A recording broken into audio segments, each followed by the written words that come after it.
The winter of 1883 did not arrive in the Dakota Territory. It fell. It came down on the plains like a hammer of iron, shattering the gentle quiet of autumn and replacing it with a ringing, brittle silence. The sky, once a vast and hopeful blue, turned the color of slate, pressing down on the sod houses and rough-hewn cabins until it felt like the roof of the world had lowered to just above a man's head. This was a cold that had teeth. It was a cold that was not content to wait outside the door. It seeped through the walls like a thief, stole the breath from sleeping children, and laid a fine, cruel lace of frost on the inside of the window panes. For the small, scattered settlement huddled near the bend of a frozen creek, the season was measured in one currency: firewood. A man's wealth, his foresight, his very claim to survival, was stacked against the north wall of his home. A long, high cord of seasoned oak and cottonwood was a fortress against the coming siege. A small pile was a prayer, and an empty yard was a death sentence. That year, the prayers were many, and the fortresses were few. A wet summer had been followed by a flash freeze in early October, locking the swamps and lowlands in a grip of ice before the men could finish their cutting. The wood they had managed to haul back was green and stubborn, hissing in the hearths, giving more smoke than flame, more frustration than warmth. The cold did not knock before it entered. It found the smallest gaps in the chinking, the slightest warp in a doorframe, the thinnest part of a wall. It poured in like water, a relentless and invisible flood. In Thomas Miller's cabin, the largest in the settlement, his wife stuffed rags into the cracks around the windows, but the drafts still moved through the room like ghosts. He was the most experienced woodsman, the one others looked to for guidance. Yet his own woodpile was a third smaller than it should have been. He rationed the logs with a grim precision, adding a piece to the fire only when the cold became so sharp it was a physical pain. His children, bundled in every blanket they owned, huddled close to the meager flames, their faces pale in the flickering light. The problem was universal. In every cabin, the same ritual of desperation played out. Families ate their meals quickly, before the food could turn cold on the plate. They drank coffee and tea not for the taste, but for the momentary warmth it offered their frozen hands. They went to bed early, piling animal hides and quilts on top of themselves, seeking refuge in the dark. But the cold was patient. It waited for the fire to burn down to embers, and then it would creep back into the room, a predator stalking the sleeping. The story was the same from one end of the settlement to the other. Not enough wood, and a winter that felt like the end of the world. They were all failing, together, clinging to the old ways that were no longer enough. Anya Petrova was a quiet woman, made quieter by loss. Her husband, a kind American man who had been charmed by her strange accent and steady eyes, had been taken by a fever 2 years prior. He had been her bridge to this new, raw country, and without him, she was an island. The other women in the settlement were polite to her, but there was a distance. She was the foreigner, the widow, the one who did things differently. Her ways were not their ways. She had come from the vast, treeless steppes of the Russian Empire, a place where the wind blew for 1,000 miles without hitting anything taller than a man. She knew cold in a way these people, for all their hardship, did not. She knew a cold that could not be fought with wood, because there was no wood. As the autumn grew colder, and she watched the men return from the frozen woods with their disappointing loads, a deep and ancient memory began to stir within her. She saw her grandmother, a woman with a face like a dried apple, moving with purpose across a windswept plain. She heard her grandmother's voice, a low murmur explaining the rhythms of a life lived on the edge of nothing. "The earth provides," the old woman used to say, "if you are humble enough to take what it gives, and not just what you want." What the earth gave on the plains was grass and dung, and with these they had survived winters that would have frozen the marrow in the bones of a Dakota farmer. The idea, when it fully formed, was not a flash of inspiration. It was a slow, steady settling of knowledge, a quiet acceptance of necessity. Her own woodpile was pitiful, barely enough to last a month in a mild winter, let alone this one. Her son, Leo, a small 7-year-old boy with his father's eyes and her quiet nature, had a cough that worried her. It was a dry, shallow sound that seemed to echo the brittleness of the frozen air. She knew that a cold cabin would turn that cough into something far worse. She could not fail him. So, one cold November morning, she pulled on her thickest shawl, took a bucket and a shovel, and walked out to the small lean-to that sheltered her 2 cows. She did not begin with the fresh dung. Her grandmother had been very clear about that. She sought out the older patties, dried by the wind and sun of late summer, and piled them carefully into her bucket. The work was slow and methodical. It was not pleasant, but Anya's mind was not on the smell or the texture. It was on the chemistry of survival.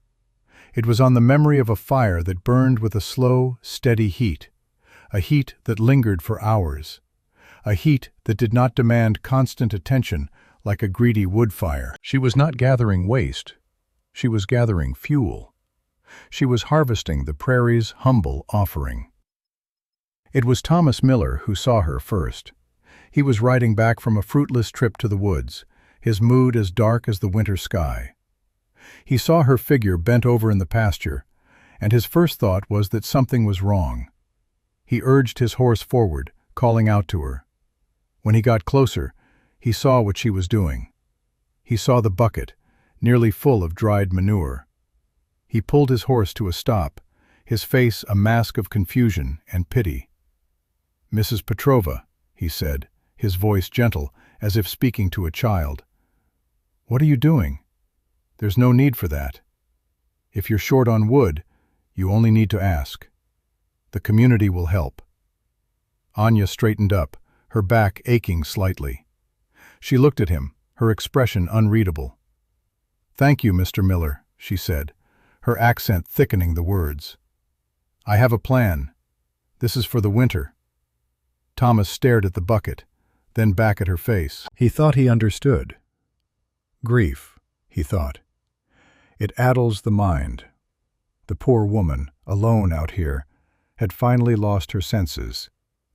He saw it as his duty to be kind. "That's not fuel, ma'am," he said softly. Well, it's not for burning in a house. It will make you and the boy sick. Please, let me bring you a load of wood tomorrow." "You need your wood for your own family," she replied, her tone final. She picked up her bucket and walked back toward her small farmhouse, leaving him sitting on his horse, shaking his head.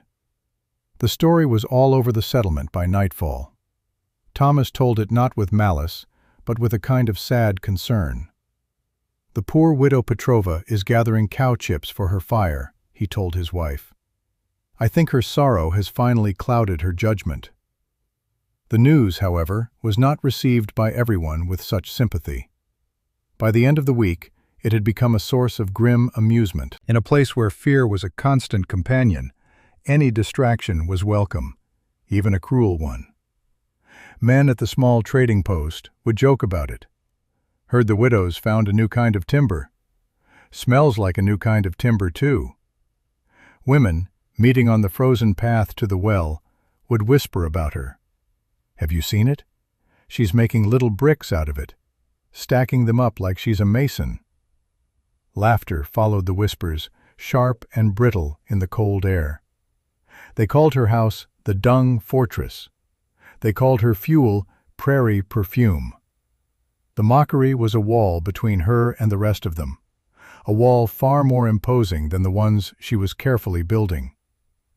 Anya heard the whispers. She saw the sideways glances when she went to the trading post for flour and salt. She saw the children who pointed at her house and then ran away laughing. It hurt her. a dull ache in her chest that had nothing to do with the cold.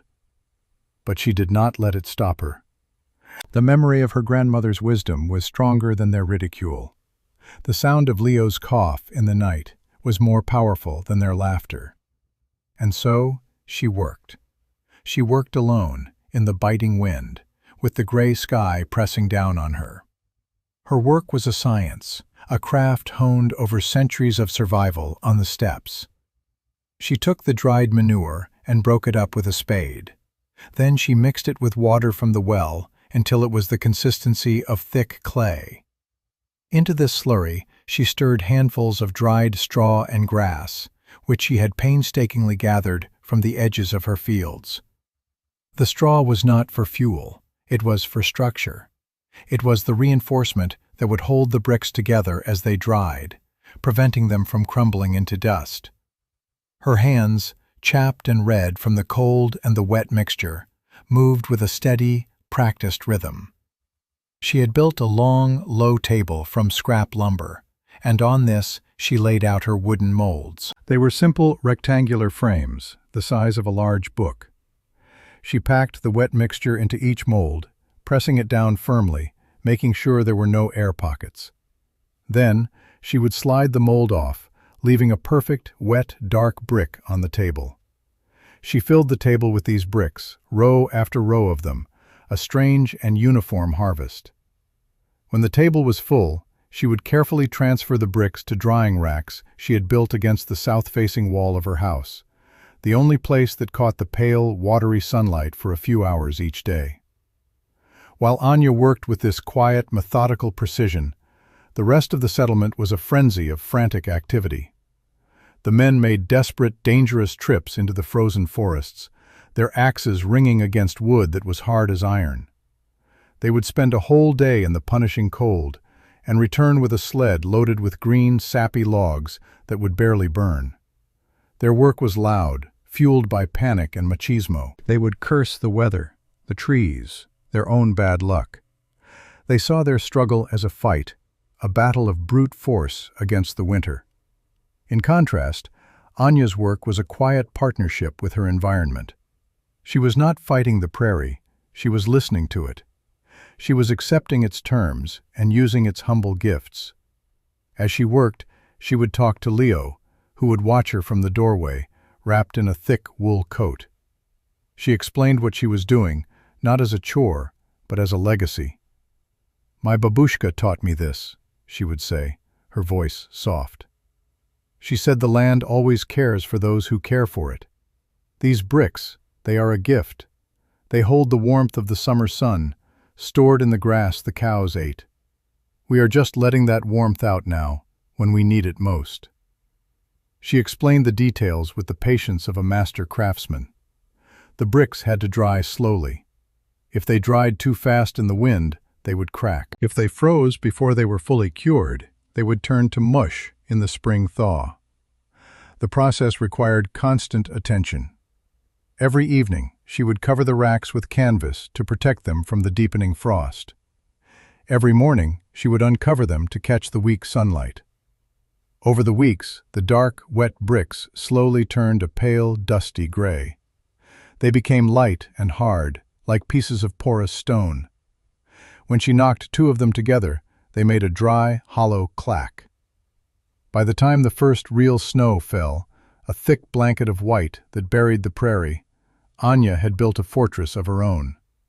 3 walls of her small house were stacked floor to roof with her finished bricks.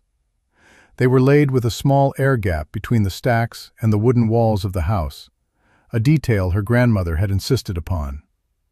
This gap, she had explained, was as important as the fuel itself. It was a layer of still, trapped air, the best insulation in the world. Her house now had an outer shell, a thick gray armor against the coming cold. It looked strange, primitive, but it was the product of a deep and sophisticated understanding of thermal dynamics. The community saw a house covered in dung. Anya saw a home wrapped in a blanket of stored sunlight and trapped air. The great storm arrived not with a roar, but with a whisper. The wind, which had been a constant, nagging presence for weeks, simply stopped. An unnatural silence fell over the plains. The sky turned a strange, luminous gray, and the air grew so cold it felt sharp in the lungs. The old-timers knew the signs. It was the calm before the blizzard, the deep breath before the scream. Within an hour, the first flakes of snow began to fall, not drifting gently, but driving horizontally, propelled by a wind that rose from a whisper to a howl in a matter of minutes. This was no ordinary storm. This was a physical assault. The wind hit the small cabins like a battering ram. It shrieked and moaned, a sound of pure, malevolent fury. The snow was not snow. It was a blinding, scouring wall of white, a horizontal blizzard that erased the world. It buried fences, obliterated paths, and began to climb the walls of the houses. The temperature plummeted. It went from cold to dangerous, and then from dangerous to a level of cold that felt alien, a temperature that did not seem to belong to the earth. It was a cold that killed. Inside the cabins of the settlement, the battle for survival began in earnest. The families retreated to a single room, usually the kitchen, where the stove was. They sealed the doors to the other rooms, trying to conserve every scrap of heat. The green wood, which had been merely inefficient before, was now a catastrophic failure. It sputtered and smoked, producing a sullen, grudging heat that was immediately devoured by the cold seeping through the walls. The stoves, pushed to their limit, consumed the precious logs at an alarming rate. Men who thought they had enough wood for a month saw their piles shrink to nothing in a matter of days. In Thomas Miller's house, the situation was dire. His wife and two small children were huddled around the stove, yet their breath still plumed in the air. The interior walls were coated in a layer of frost that grew thicker by the hour. He had burned through a week's worth of his rationed wood in a single day. He looked at his youngest daughter, her face blue with cold, her small body racked with shivers, and a kind of terror he had never known seized him. He had done everything right, everything his father had taught him. He had built his house strong, with thick walls and a good roof. He had worked tirelessly to gather wood, and it was not enough. He was failing. His knowledge, his strength, his pride, it was all useless against this storm. As the second day of the blizzard bled into the second night, a sense of hopelessness descended upon the settlement. The wind never ceased its assault. The snow continued to pile up, burying houses to their eaves. The last of the wood was being burned. Soon, families started burning what they could: a broken chair, a spare piece of lumber, even fence posts dug out from under the snow. But these were desperate measures, a temporary stay against the inevitable. The cold was winning. It was seeping into their homes, into their bodies, into their souls. The proud, self-reliant community was being broken, one freezing cabin at a time. But in Anya Petrova's small house, wrapped in its thick gray armor, a different story was unfolding. The wind howled outside, beating against the stacked bricks, but its force was blunted. The snow piled up against the walls, but instead of drawing heat out, it added another layer of insulation, just as her grandmother had said it would. Inside, the air was still and calm. The iron stove in the center of the single room was not roaring. It was radiating a steady, even warmth. Anya had loaded it with 3 of her bricks an hour ago. They did not burn with a bright flame. Instead, they glowed with a deep, persistent red, like giant embers. There was no smoke, and the smell was not the foul odor the neighbors had predicted. It was a dry, earthy scent, like a clay pot taken hot from a kiln. The heat was not the scorching, temporary heat of a wood fire, but a gentle, pervasive warmth that filled the entire room. Leo was not huddled by the stove. He was sitting at the small wooden table, drawing on a piece of slate, his cheeks flushed with color. His cough was gone. Anya sat nearby, mending a tear in his coat, her movements calm and unhurried. The storm could rage all it wanted. They were safe. They were warm. The contrast was absolute. In Thomas's cabin, the temperature had dropped below freezing. The last of his firewood was gone, and he was now breaking up a wooden crate. The fire it made was hot but fleeting, and the darkness that followed each brief flare was colder than before. His daughter's shivering had grown worse. He knew, with a certainty that chilled him more than the air, that she would not survive another night like this. Desperation is a powerful motivator. It strips away pride, erases prejudice, and leaves only the raw, animal instinct to protect one's young. An idea formed in his mind, an idea so absurd he would have laughed at it a week ago. The widow. The crazy woman with her dung bricks. He had pitied her. The whole settlement had mocked her. But as he looked at his freezing child, a sliver of desperate hope lodged itself in his heart. What if she wasn't crazy? What if she was right? It was a possibility so remote it was almost unthinkable. But it was the only possibility he had left. He had to know. He made a decision. He would go to her, to beg for a few of her strange bricks, to see if the rumors of warmth were a cruel joke or an unbelievable truth. The journey was a nightmare. The 50 yards between his cabin and hers might as well have been 50 miles. The wind tore at him, trying to rip the coat from his back. The snow was waist-deep, a thick, heavy powder that fought him with every step. He could not see more than a few feet in front of him, and navigated by memory, his face wrapped in a scarf that quickly froze solid.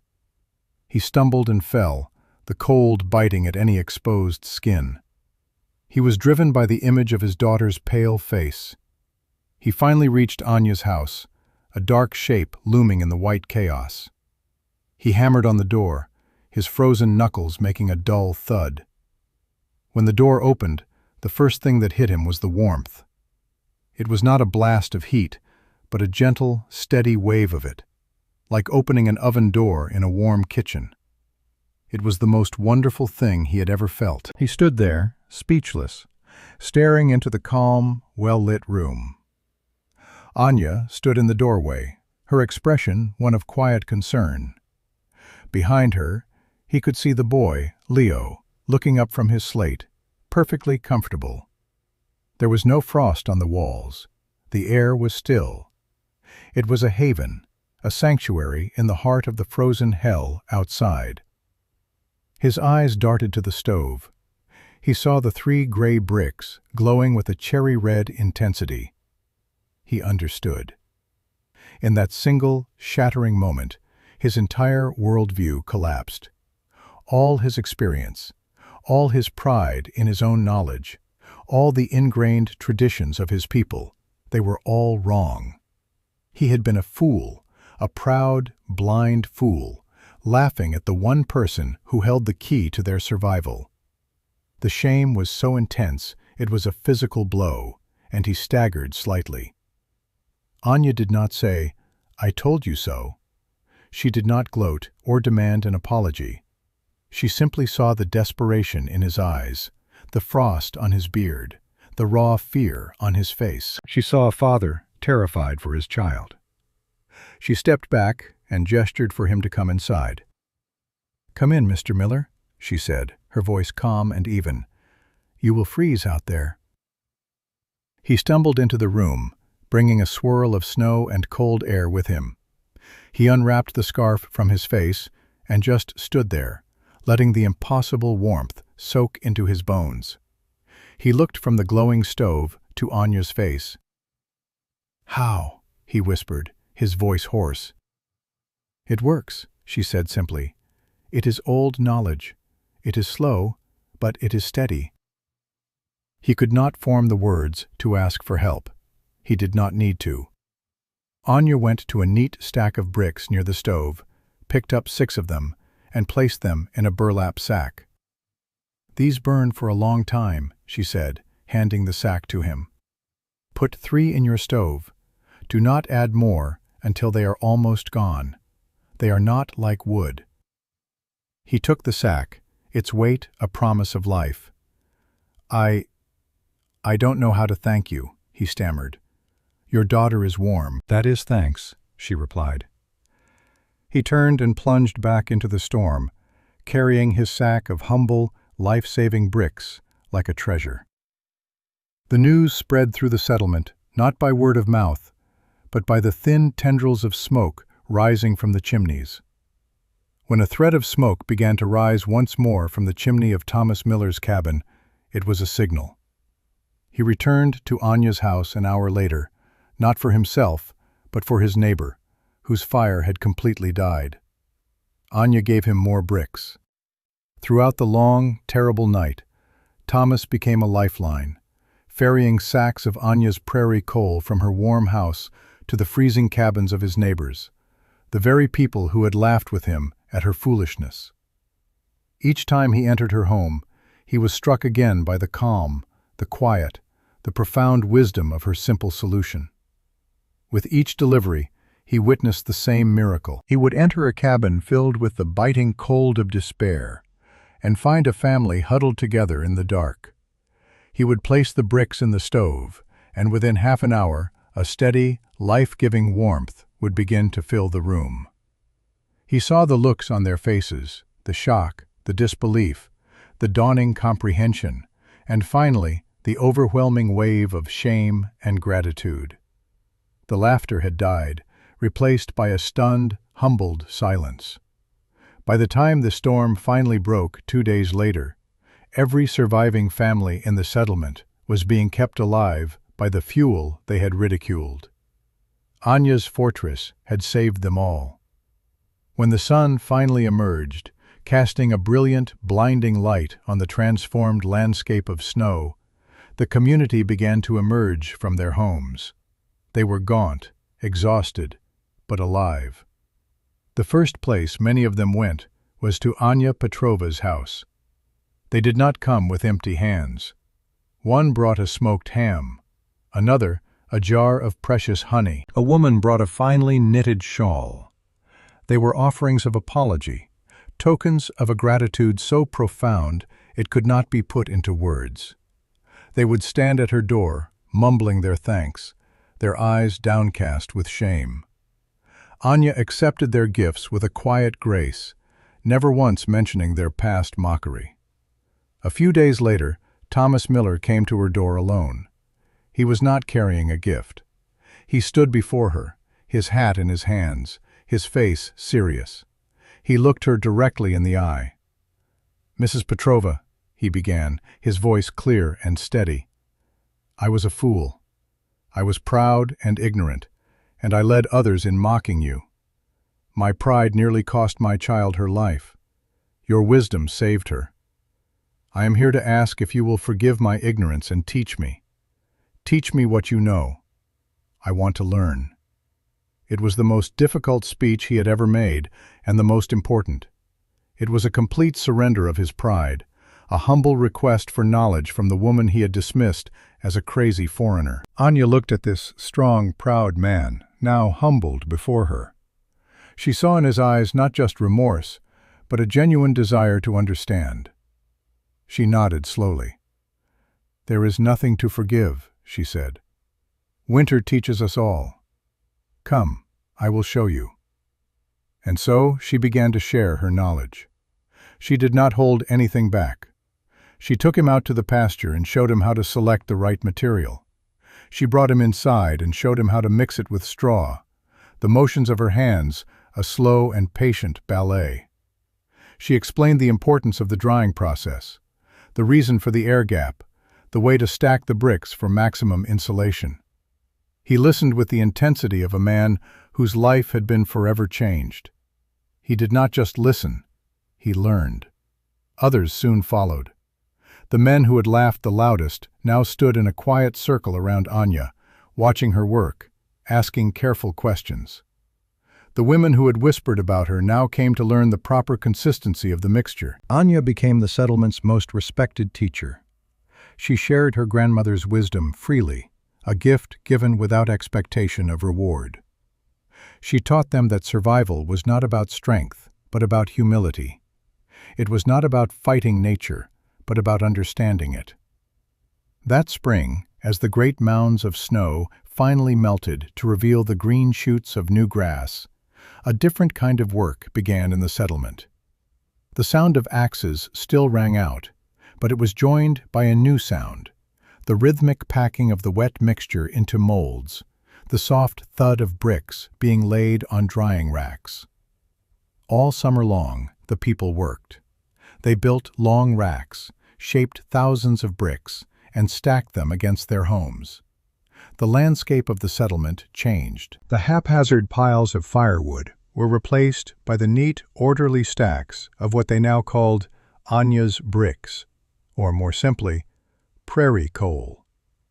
The story of the widow who saved a settlement with dried manure traveled across the plains. Traders and trappers carried the tale to other outposts, to other families struggling to survive in the vast, treeless expanse. The idea spread, a quiet revolution of practicality. Anya's method, born on the steppes of Russia and proven in a Dakota blizzard, became a part of the local wisdom, a new tradition forged in the crucible of a terrible winter. Her knowledge, once a source of ridicule, became a legacy of survival that warmed hundreds of homes for decades to come. Years later, Anya, now a grandmother herself, would sit by her stove, watching her grandson play on the floor. The house was warm, the winter wind howled outside, but it held no terror for them. The settlement had grown, and the houses, each one wrapped in its thick gray blanket of prairie coal, were safe and secure. She had learned that the harshest winters often teach the most valuable lessons. They teach that pride is a cold comfort, that tradition must bend to necessity, and that the most profound wisdom can be found in the humblest of places. It is a lesson whispered by the wind across the Great Plains. The earth provides for those who are humble enough to listen.